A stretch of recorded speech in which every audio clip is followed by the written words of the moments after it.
Hi friends, నేను ఇవాళ పొంగనాలు చేస్తున్నాను. దోశల పిండిలో శనగపప్పు కాకుండా అటుకులు కలిపి చేసినాను. పొద్దున దోశ పోసుకొని ఇప్పుడు పొంగనాలు చేస్తున్నాను. పొంగనాలు ఏ విధంగా వస్తాయో చూద్దాం. పొంగనాల పాత్రలో ఆయిల్ తక్కువ వేసేసి పెట్టుకుందాం.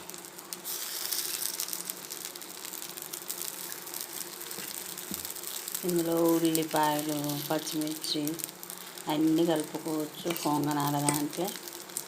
కానీ మనం చట్నీతో తింటున్నాం కాబట్టి మామూలుగా పెడుతున్నాం.